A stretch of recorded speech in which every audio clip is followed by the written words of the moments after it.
बिस्मिल्लाहिर्रहमानिर्रहीम। जी तो बगैर वक्त ज़ाया किए शुरू करते हैं नर्वस सिस्टम के MCQs number 1 and the simple one. The human nervous system is capable of a wide range of functions. What is the basic unit of nervous system? Nervous system के एक वाइड रेंज ऑफ फंक्शंस हैं, लेकिन nervous system बजाते खुद का basic unit क्या है? Option आपकी स्क्रीन पर, ग्लायल सेल्स, मेनिंजेस, न्यूरॉन या फिर सेरिब्रोस्पाइनल फ्लूइड। जी हाँ, option number C neurons. Neurons ही राइट ऑप्शन है और वही basic unit of nervous system है। न्यूरॉन्स ऐसे सेल्स हैं जो नर्वस सिस्टम में एक बेसिक यूनिट का किरदार अदा करते हैं। MCQs number 2, the neuron cell is made up of which of the following parts? Neuron cell कौन कौन से हिस्सों से मिलकर बना होता है? ऑप्शन आपकी स्क्रीन पर। Option number A axons, option number B dendrites, option number C nucleus और option number D all of the above. जी हाँ, न्यूरॉन्स बेसिकली 3 बेसिक पार्ट्स पर मुश्तमिल होता है, जिसमें हमारे पास सेल बॉडी, जिसमें 2 एक्सटेंशंस होती हैं, एक एक्सॉन और एक डेंड्राइट, और उसके साथ साथ सेल बॉडी के अंदर हमारे पास न्यूक्लियस होता है। सो इन तीनों एक्सॉन, डेंड्राइट्स और न्यूक्लियस, ये तीनों ही न्यूरॉन्स के हिस्से होते हैं। So all the above is the correct option. MCQs number 3, neurons come in which different type या फिर types? Option number A sensory neuron, option number B motor neuron, option number C skeletal neuron, option number D both A and B.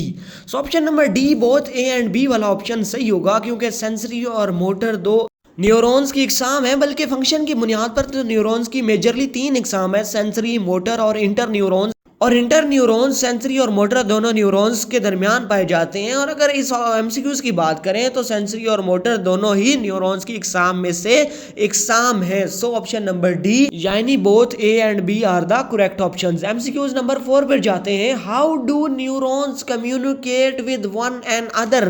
बताइएगा neuron एक दूसरे के साथ communication किस तरह करते हैं?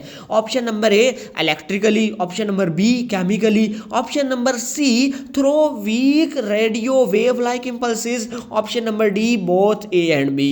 तो याद रहिए, न्यूरॉन्स आपस में जो कम्युनिकेशन करते हैं उसका जो इलेक्ट्रिकली अगर हम बात करें तो एक्शन पोटेंशियल है, और केमिकली ये ऑप्शन भी दुरुस्त है। सो ऑप्शन नंबर डी यानी both A and B are the right answers.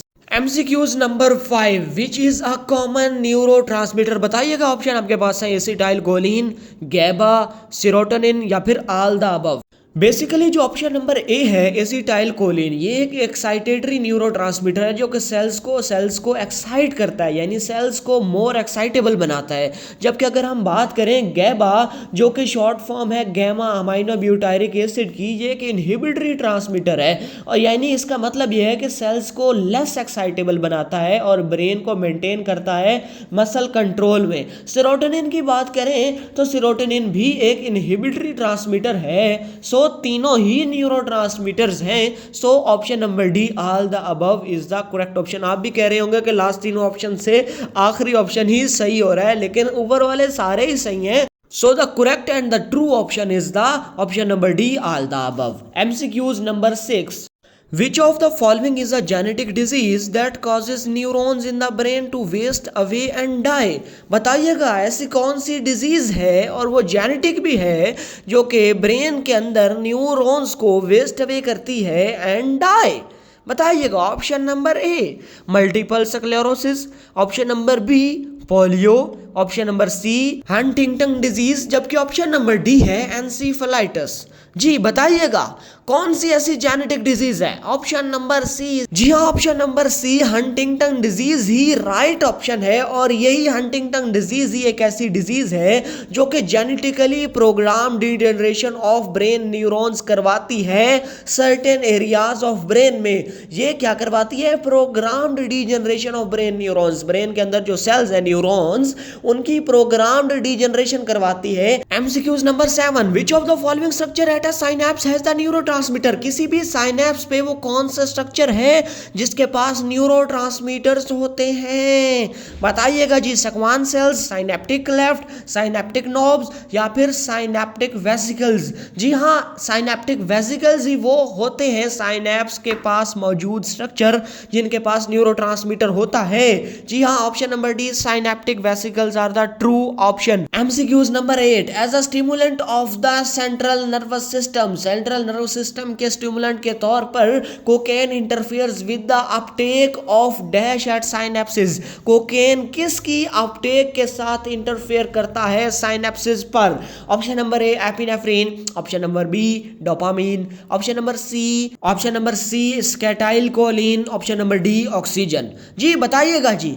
Yes, option number B dopamine is the correct answer. जरा जल्दी जल्दी MCQs number 9। The synaptic vesicles of a neuromuscular junction discharges. किसी भी neuromuscular junction के synaptic vesicles क्या discharge करते हैं? जरा बताइएगा। आपको पहले पता होना चाहिए कि न्यूरोमस्कुलर जंक्शन क्या है, फिर ही आप इस एमसीक्यूज का आंसर कर सकते हैं। Option number A adrenaline, option number B epinephrine, option number C acetylcholine और option number D none of the above. थोड़ा सा इंट्रोडक्शन मैं आपको करवा देता हूं। न्यूरोमस्कुलर जंक्शन बेसिकली एक ऐसा जंक्शन है जो न्यूरॉन जो कि नर्वस सिस्टम के सेल्स हैं और मसल फाइबर जो कि मसल्स के सेल होते हैं उनके दरमियान, यानी कि न्यूरॉन्स और मसल फाइबर्स जिन्हें कि हम मसल का सेल्स भी कहते हैं, सो मसल के सेल्स और नर्वस सिस्टम के सेल्स जिन्हें हम न्यूरॉन्स कहते हैं उनके दरमियान एक जंक्शन बनता है। सो वो जंक्शन क्या डिस्चार्ज करता है, क्या रिलीज करता है? So option number C acetylcholine is the correct answer. आखिरी MCQs number 10। Neurons are aided by following glial cells except for.